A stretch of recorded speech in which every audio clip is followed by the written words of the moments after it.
So this has been one of those videos that people have been asking me to make for about the last 4 years, and yeah, it's been something that I've been wanting to do for about the last 4 years, because when I initially read the series of Magi, it was one of my favorite series that I've ever read of all time. And just for the fact that I think the series is very good and that a lot of the characters are extremely well written, for that reason alone, I was like, I want to talk about this series, and we talk about characters being powerful, so let me talk about my favorite character from the series, Sinbad, and talk about why this dude is just an absolute powerhouse. But unfortunately, I never finished the last arc of Magi for whatever reason. I read up to the last arc, and I just never ended up finishing it until now. I finally got around to reading the entire story of Magi. That includes the Sinbad no Boken side story. Again, before we get into this video, I would highly advise people to go ahead and read Magi. After reading it, I'm pretty confident in saying it's my second favorite series, barely under Fate, but very comfortably above anything else I've read. Even if you don't really care about power scaling or anything, if you just want a very good story, I cannot recommend this series enough. I mean, the big three, or the Holy Shonen Trinity, whatever you want to call it, One Piece, Naruto, and Bleach heavily inspire all of the shonens because they've pretty much set the bar for how good a shonen has to be with how iconic they are. And I feel as though Magi really takes the best aspects of all three series and comes into its own. You have the same just insanely tight world building that One Piece has. You have the very diverse power system with the magic, very similar to something like Naruto, where pretty much anything is possible. And it's really just limited to the creativity of the characters. And then you have like the cool character designs of Bleach, and also somewhat of a similar power system where you have like the Zanpakutos and the Jin Eclipse being very similar to one another. So if you're interested in any of those stories and you just want what I would consider to be just that next step when it comes to a shonen show, again, cannot recommend Magi enough. Now, the reason people want me to make a video on Sinbad specifically, though, is that he's in a very exclusive club of characters. See, there are characters in Versus Debating that are the solo your favorite verse character. These characters are very well known for being insanely overpowered, whether they just have very high raw AP, they're in just insanely high dimensions, maybe they have some broken abilities to go on with it. We're talking about people along the lines of like Reinhardt, Gilgamesh, Sinbad, Yuha's generally thrown up in there, Medaka, Dark Schneider, Saint Seiya characters used to be up there, but they're not really talked about that much anymore. There's Tenchi Muyo, just a lot of those characters or those verses people know as like very overpowered. They're gonna solo your favorite verse because, you know, usually when you say your favorite verse, you're talking about, oh, the normie series like Dragon Ball, Naruto, Fairy Tail, stuff like that. And Sinbad is in that exclusive club, and he definitely does deserve to be in that club. We'll talk about that in today's video, but that's probably why a lot of people are like, you gotta make this video on Sinbad. And I know for some people they're gonna be like, oh, I just want to watch the video, just get the information, and be like, yes, now I know that Sinbad is really OP. But please, even if you know that he's really broken, I still just, again, cannot recommend enough that you read the series. It is actually just legitimately very, very good. I would, though, recommend that you start with the Sinbad side story, then go into the regular Magi series. Because the normal Magi series starts off very slow, and so you start getting to about the third arc. That's when things pick up really heavily. Whereas, if you start off with the Sinbad side story, which is shorter anyway, not only do you get invested in the character of Sinbad, who I would argue is probably the best written character in the entire show, but it just grounds your interest in the world as a whole. So going through some of those slower arcs when you already have an investment in the verse and some of the characters that have already appeared in the Sinbad side story can definitely help you get through it. But so on that note, you guys know how we do things over here on this channel. Basically, what I'm going to do is I'm going to talk about how strong Sinbad is, I'm going to talk about how fast he is, we're going to talk about some of his abilities, then I'll give some closing thoughts, and then you guys can go back to watching VTubers or whatever it is that you usually do. Before we start though, if you enjoy what I do, if you enjoy power scaling content, make sure you give this video a like, make sure you subscribe to the channel. I have a lot of just other non-Bleach verses I want to start getting into. For instance, you know, I just finished reading Magi, I want to do a few videos on some of these Magi characters, do a few versus battles. I want to start bringing a bit more Fate content onto the channel. And then I'm actually watching Yu-Gi-Oh! Right now to do a Yami Yugi video, and that also might be something that surprises a lot of people on how strong that guy is. But that's going to be for a different video. We'll get to Yami Yugi when we get to Yami Yugi. But with all the intros aside, and with that all being said, let's go ahead and dive straight into this. Let's go ahead and talk about our boy Sinbad, starting off with his strength.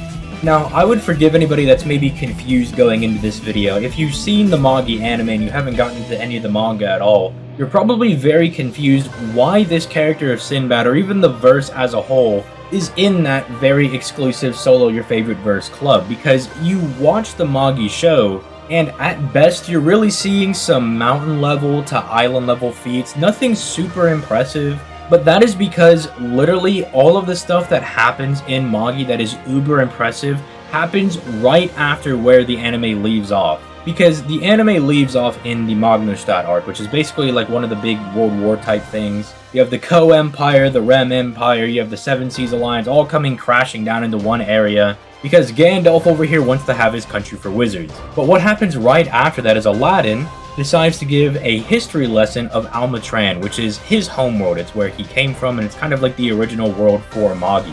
And when he gets into that flashback arc, this is where a lot of the most impressive stuff in the verse comes in, and it sets the groundwork for the final arc being as impressive as it is. This is also where I gotta tip my hat to the author of Magi, because she's one of the very few authors that actually has an idea for how strong she wants her characters to be, and then shows that she actually understands what she's talking about. For instance, when Aladdin says that Almatran is in a different time space, Sinbad questions Aladdin and says, "Are you just saying that Almatran is very far away, like it's a distant star?" Aladdin then clarifies and says, "No, because that would still be in the same time space. I mean that Almatran is in a completely different space and time." Not to throw shade at other verses, but especially in a lot of other shonens, the authors will accidentally make their characters way too strong, and then it makes the verse feel like it's inconsistent because you never get that same level of power referenced again. So when we move into the Almatran arc, the most important thing we learn as far as, power scaling the verse goes, we learn that the Rook themselves are extra dimensional. And when they explain what that actually means, Ugo gives the mathematical example of how dimensions function on top of each other. He takes the 3 layers of paper and starts stacking them on top of each other, and talks about how higher dimensions cannot interact with lower ones. And that is all to reference that the Rook come from a place even higher than them. And this is because the Rook actually come from this god known as Il-Ilah. This Rook is then passed by Solomon onto the next world, the actual main Magi world, and it becomes the basis for the entire power system in the series. Basically, what that means, if you want to visualize it in another way, imagine if Reiatsu, Chakra, Haki, Ki, and any of these other verses was already at the bare minimum a 4th dimensional power. Because that's essentially what the Rook is. It's actually blatantly said that if you were to just take a blast of Rook and throw it at somebody, it's like the most weakest fundamental ability in the verse. In fact, anybody that's remotely worth their salt is able to hold their own against basic Rook blasts. In fact, in the very first arc, when that's all that Aladdin is able to do, is just kind of like throw Rook blast around, even Morgiana is able to just like kick through that. He's able to move around completely unaffected. And then when he fights Judar later on, Judar's like, "Hey man, you need to learn how to actually give the Rook commands, because just using the Rook by itself is very, very unimpressive." Now the reason I'm saying it's at least 4D is because when they say it's extra dimensional, it just means that it's the 3rd dimension of whatever Almatran had, plus any number of other dimensions added on top of that, and the lowest possible estimate for that would be 4th dimensional. Although it is quite possible that it is much higher, as we'll get into now when talking about Sinbad. Because towards the end of the series, Sinbad completes his goal. He has brought about world peace, basically. There's a few minor scuffles from pirates and little ruffians here or there, but he's essentially made world peace. He's achieved his goal. But he feels empty, because at his core, Sinbad is this adventurer. He's always seeking the next high. And so when he's finally reached his goal, when Arba comes up to him and says, "Hey, I can take you to the Sacred Palace, it's a 1 in 1,000 chance that you'll survive." And even though Sinbad himself knows that it is very foolish to make this decision to take this, and he has his best friend, Jafar, tell him that it is very unwise to take this course of action because he's completed his goal. He's done everything that he's needed to do. Sinbad's only response in the next panel is him saying, "But I'm gonna do it anyway." Because he comes to this realization that he'll never be satisfied. He'll always be chasing the next high. He'll always be going after that next adventure. So he goes to the Sacred Palace, which is the home of Solomon's wisdom. It's where Ugo resides, and it's basically the highest point in the verse if you want to think about it like that. Not technically, but it is if you want to think about it like that. Sinbad goes up there to challenge Ugo, and he gets absolutely curse-smacked by Ugo. There's literally numerous times throughout the fight where Sinbad goes into a Jin equip and Ugo's just pleading with him, stop, why are you trying to fight me? You cannot beat me. I am literally the god of your verse. In fact, he likens the difference of them as Sinbad being a character and Ugo is the author of said story. He's like, that is how large the gap is between us. There is no conceivable way for you to beat me. And Ugo is correct. He completely and utterly crushes Sinbad. He separates his Dark Rook from the White Rook, which we'll talk about later when we get into his abilities, and then he returns Sinbad to the Great Flow, which, if you're a Bleach fan, is similar to how the Ryatsu system works in Bleach, where if you die as a spiritual entity, you kind of go back into the cycle of reincarnation. It's very similar to that. But then, through some shenanigans, the Black Rook that Ugo separates from Sinbad turns into David, because many years prior, this man David from Almatran had possessed Sinbad's body or was inhabiting a part of his body. David and Ugo start fighting for control of the Sacred Palace until Sinbad re-emerges through the Great Flow as God Sinbad, I guess is how we'll refer to him as. And this is when we got to explain the God hierarchy in Magi. So, essentially, in the most simple way that I could describe this, Magi has an infinite god hierarchy where each god transcends the last by a dimensional transcendence, and this goes on ad infinitum. It just keeps going on and never ends. And essentially what Ugo did, Ugo probably should have only been like the 4th dimensional god, but he created a formula that allowed him to rearrange the god hierarchy and essentially was like, I'm the 4th dimensional god, well now I'm like the top of infinity god. If that sounds a little confusing and a little bit whack, basically Ugo is set up to be this ultra insane magical genius. Even Solomon, who's considered to be the greatest magician because he has the most powerful magic and can basically do whatever he wants with magic, he considers Ugo to be a greater magician than him because Ugo is the one that created all of the magic that Solomon uses. It's like Ugo is the one that's smart enough to make the magic, but Solomon is the only one strong enough to use the magic. But that is why Ugo is so insane, and essentially, Sinbad steals that formula from Ugo, and he is then able to transcend all of the gods himself. Now, initially, he's not all that high up in the hierarchy, but eventually, as he starts scheming with David and Arba on what he wants to do, it's eventually noted that he has nowhere else to go. They say that he's already at the top of the infinite god hierarchy. So essentially this would be the top tier of Hyperversal. Hyperversal basically just refers to like all of the very high weird dimensional characters where it's like, I'm 122nd dimensional, or I'm like 426,000 dimensions high.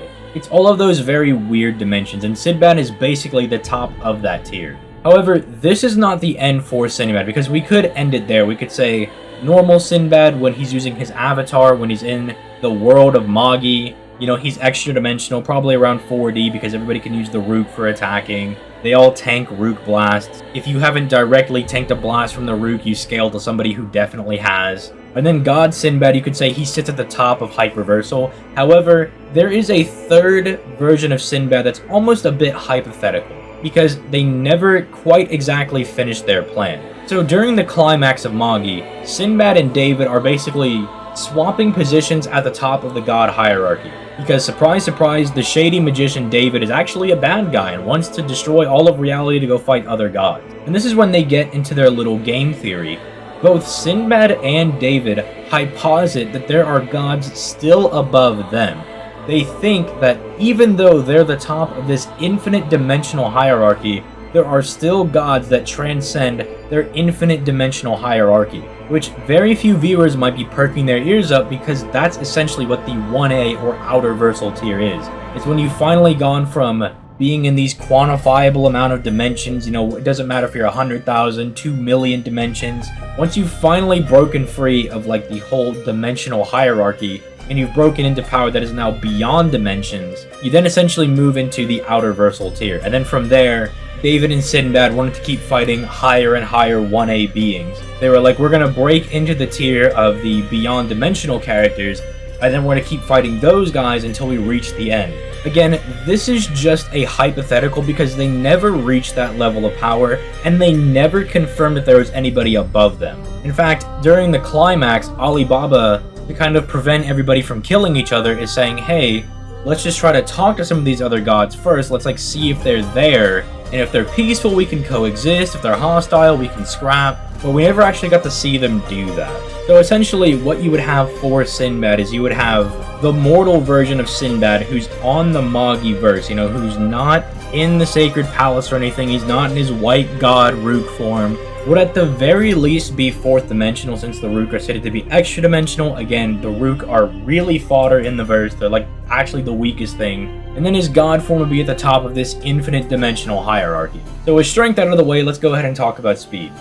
The speed for Sinbad's actually rather easy, as it is in most verses. I mean, you don't have to explain any cosmology or anything to really explain speed at all. If you watch the anime, you might be thinking they're lightning timers, maybe you think they're the speed of light, especially if you read the manga version for like the Magi Arc where they have light magic and whatnot.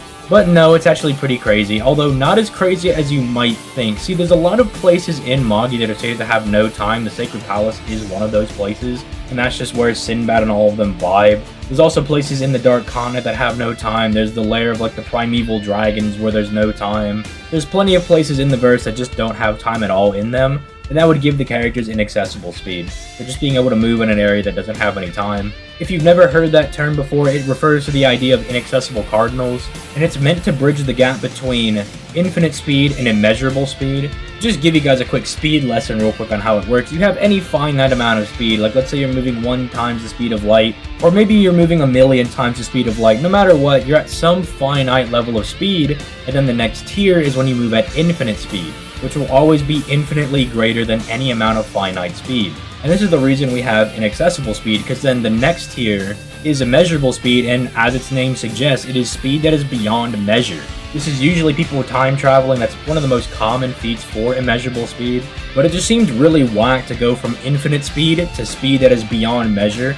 So what inaccessible speed is supposed to do is it uses the idea of inaccessible cardinals to bridge the gap between the two tiers, and all an inaccessible cardinal is it's the idea of infinity plus 1 is greater than infinity, or infinity squared by infinity is greater than infinity. And that's all it is when it comes to speed. And one of the easiest feats for inaccessible speed is moving in an area that just does not have time. It's one of the most common feats for it. Unfortunately, there are just no higher end speed feats in Magi. You would really think there would have been something for immeasurable speed, but it's not something the author really focuses on. She didn't really seem to care all that much about time or speed. Her focus generally tended to be on dimension. And this is us entering the theory zone here, okay? This part of the video right here, we're in the theory zone. Don't clickety-clack in the comments being like, I can't believe he said that this thing was blah, blah, blah, blah, blah. No, this is theory zone time, alright? Just let your boy speak for a second. But it seems like she wanted the Sacred Palace, where Sinbad and all of them are, to be a 1A space. It almost seems like she wanted that to be an area that is like beyond the concepts of time and space. It's the pinnacle of the verse, but she never outright stated it, right? It seems like that was her intention, but she just didn't care enough to clarify it. Maybe she thought it was clear enough, but then us power scaling goons come in here and we're like, well, actually you never said it, and since you never said it, we're not going to say that it is that powerful. But if she ever is going to say that, or she ever says that the Sacred Palace is beyond the concept of time and space, then Sinbad would have irrelevant speed, and since he could destroy the Sacred Palace, that means he's destroying a 1A dimension, but I don't think we'll ever get that, truthfully. I really don't think that's something we're ever going to get. Unless one of you guys wants to go ask the author in an interview, or send her a tweet and be like, hey man, just random question about Sinbad and the Magi series, is the Sacred Palace 1A? And see if you actually get a legitimate reply from that. Okay, we're exiting the theory zone, and we're going to move on to probably the most interesting part of this video, talking about Sinbad's ability. So I guess we'll just start off with Sinbad's main ability, and that is his ability to manipulate and see fate. Now, as it's explained in the series, Sinbad can see all of fate laid out before him. Almost imagine Yuha's almighty ability, where Sinbad can see everything that's fated to happen, and because he can see what's going to happen, he can always make the correct decision. And something that Sinbad explains is that sometimes he makes a choice that seems like the wrong decision, but it ends up being beneficial for him in the end. For instance, Sinbad once became a slave, and it was pretty bad for him. He became mentally broken, he lost his company, it just was a lot of very bad things for him. But ultimately, after he got himself free from being a slave, he gained the funds from that company that enslaved him, and that would allow him to buy the land he needed for his first country. But spoiler alert, that country actually went up in flames, and because of that, not only did he gain the powers of David, because David possesses his body after the failed medium tries to pull Ili La down, but then it gives him that necessary drive that he felt like he was lacking to run his country. He says it's a necessary thing that happened for him, which makes him sound a little sociopathic because he lost a lot of his friends in that fight and a lot of his citizens died, but he said it was something necessary for becoming a king, and that if he did not lose that first country, it was not going to be the right decision. Then again, Sinbad sees everything, and so he probably saw his dream of world peace and was like, I cannot attain world peace if I don't become enslaved. That then leads me to get my first country, which then lets me get my second country, and that gets my ultimate goal of world peace. So almost think of it as like really big picture almighty, where it allows him to make the correct decision, and it might not feel like it's the right choice now, but it ultimately always will be the correct choice. Then outside of that, which again, the fate manipulation is pretty much his big main thing, he has his 7 Jin, and most of the Jin are just basic abilities here and there. Like you have Folklore, which gives him wind manipulation. There's Ball, which is his main, most powerful Jin, but it just shoots lightning blast. There's 2 that you want to take note of. There's Valifor, and then there's Zapar. These are probably his most powerful Jin when it comes to abilities. Valifor gives him the ability to stagnate whoever he's fighting, and this stagnation is absolutely broken, because it doesn't just make them slower or, just make them a bit weaker or anything along those lines. It makes his opponents so weak that they perceive Sinbad to be teleporting around them, which is immensely impressive, because if you're teleporting around somebody, it doesn't mean that Sinbad is infinitely faster than them, but that's how they're perceiving Sinbad. Teleportation is usually like an infinite speed technique because you're moving from one point to another in 0 time. It's quite literally instantaneous. And so the fact that people perceive him to be moving that fast because they've been weakened to such an immense degree makes this ability stupid broken, because if he's fighting anyone that's even relative to him, he pops this ability and they become immensely weaker than him. It's almost an auto GG. But then if for whatever reason he doesn't want to use Valifor, he can use Zapar, which allows him to scream this very large sound wave, and you're like, okay, sound, that's not very cool. With this ability, basically gives him Kodo Amatsu Kami, because he can take full control of anybody that heard the voice of Zapar. Not only that, in the immediate point during that fight, it actually puts them to sleep. So, for one, immediately you're vulnerable because you're sleeping in the middle of a battle, and then 2, if the battle decides to go on and for whatever reason you have some odd durability that Sinbad just can't get around, he can just have you kill yourself, which actually is in character for him to do. Sinbad is somebody that will achieve the W no matter what. It is his goals above everyone else. In that aspect with the Jin Eclipse, Sinbad is actually particularly crazy because he mastered Mogwai manipulation, which even unarmed without his Jin Eclipse, which is how you find him in the beginning of Magi, he's still able to dissipate other characters' Jin Eclipse and their magic with his own Mogwai. It's actually really broken, and even Kogyoku, who's about to murder Aladdin with her full Jin Eclipse, or she's about to go into her full Jin Eclipse, Sinbad grabs her arm and dissipates the Jin Eclipse. He basically says, no thank you, you're not allowed to do that. Again, I know I have a lot of people that have read Bleach watching this video, because Bleach Hub is the channel. That's quite literally if Ichigo is fighting somebody like Yamamoto and he just grabs Yamamoto's sword and the Zanpakuto dissipates, and Yamamoto's like, where did my Zanpakuto ability go? And Ichigo just replies saying, oh, that's enough of that, old man, we're not doing any of that. This also means that he can coat his body and weapons in Mogwai, which really doesn't matter all that much in a cross-verse debate because it's not quantifiable. It would just make him and his weapons that much more durable, but to an unquantifiable degree.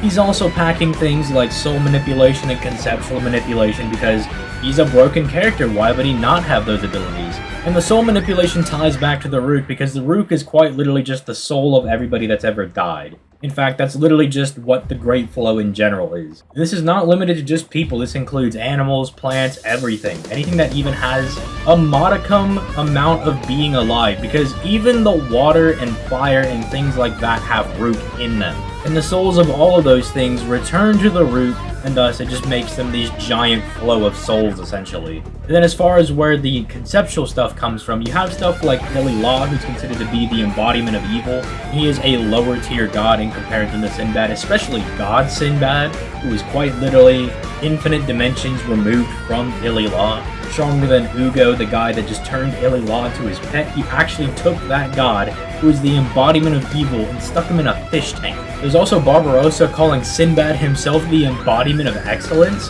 Now, I know that's a bit touchy for people. That's actually an ongoing debate in the debate community. People still aren't sure if they want to consider characters that are the embodiment of something to be the concept of something, because the definitions are very similar. You can finagle it either way. You can either say it's not similar enough, whether they are synonymous enough that it does count as them being conceptual. So I'll simply leave that up to you guys. You guys can have that discussion amongst yourselves. Now, this next bit might also be a little bit contentious, but in the story, Sinbad rewrites everybody's root to basically change their free will and manipulate everybody's fate, because the white root is stated to be the normal flow of fate, and the black root is the reverse flow of fate, people that have cursed their fate. And when Sinbad goes to the Sacred Palace, he gets a hold of the great flow of root and rewrites it to where everybody basically agrees with him. They are fated to follow him.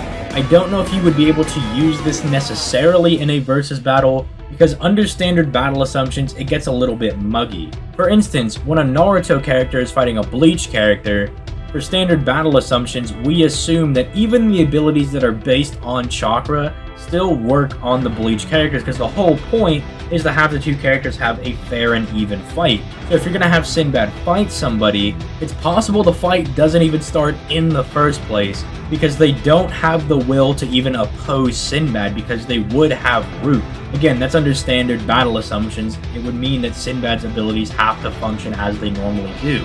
And the thing that's compounded on top of this is that people tried to break this hold on Sinbad. In fact, Alibaba, the king of waffling, tried to break people free of this, but they actually couldn't. He physically saw them struggling with the chains Sinbad had around them, but they are unable to break the chains. The only people unaffected by this are people that have tainted root. So for instance, Alibaba is unaffected because he's already dead, and he's technically already a part of the Great Flow. Hakuryu is fallen. That means he has black root and he's not a part of the Great Flow of the white root, and so he's unaffected. Same thing goes for Judar, and Koen is unaffected because Koen swapped his legs for Hakuryu's legs, and that messed up his flow, because you cannot take on fallen people's body parts, because then you become part fallen yourself. And unfortunately, we don't know either way if someone were to become fallen, if they could even break out of that hold that Sinbad has on them, because we don't know if it's even possible for them to fall once they're under Sinbad's control in the Rook, because he's already rewritten everything that they will do. So try as they might to oppose him, they are just incapable of doing so. But then after all of these abilities, he has a few basic things, like he can fly around, he has some ice manipulation with Valifor as well, he has some Spidey sensibilities in a few panels as a kid. When he fights Drakon in the second dungeon, he almost has this weird UI-like ability where he's dodging around, although obviously it's not autonomous Ultra Instinct or anything, I just think it's funny. But on that note, that's basically everything I've got for Sinbad. I hope you guys enjoyed this video. And again, I cannot recommend enough that you go ahead and read the Magi series. It's a very good story if you like powerful characters. It's a very strong verse. If you're interested in some of the inverse scaling, let me know. Maybe I can do like a tier list or some inverse matches. I can give you guys like the top 10 strongest Jin users in Magi or anything along those lines. If that's something that you sound like you would be interested in, please let me know in the comments down below. Like, that is the best way that you can show your support, by liking the video, showing that you like this stuff, and then commenting down below that this is something you want. If you see another comment where someone says something and you're like, oh, that sounds dope, I would love to see that, make sure you upvote that comment, like those comments, so I can be like, that's really good, that's really dope. And you know what? Go ahead and comment it again. If somebody says, I want Sinbad versus Koen, like that comment, and then type in, you also want Sinbad versus Koen, because that is the best way to show me that that is something that you guys want. And if you want Magi content, I will definitely deliver on that front. I already have some crossverse videos for Magi planned, but if there are specific videos that you guys want to see, you need to let me know. That is the best way to try to get the content you want to see made, get made on the channel. Before I go, I just have some things to plug, like I have my Discord link down in the description. If you want to talk about this video, feel free to come into the Discord. Let me know that, hey, I watched the Sinbad video. I'm a little confused on this part right here. Can we talk about it? And then that's something we can definitely do. We can definitely go ahead and talk about the video. If you're going to come in there with the gloves off, I mean, just make it known. Because if you take the gloves off, I'm going to take the gloves off and I'm going to kick you in the nose. There's also my Twitter down there where I'm trying to tweet a bit more often. So if that interests you, you can go to the Twitter down below. My Twitch is down there, which is more for streaming games. It's more tied to my second channel, but you know, it is there if you're interested in seeing me play some games. Obviously, if you want more content to be made and you want to further support the channel, you can click that join button. It also does just greatly help me out. You also get access to hidden content here on the channel, such as debates and past live streams, all that good stuff. But enough shilling. I think I'm going to go ahead and get out of here. You guys have yourselves a nice day. Peace. Late, guys.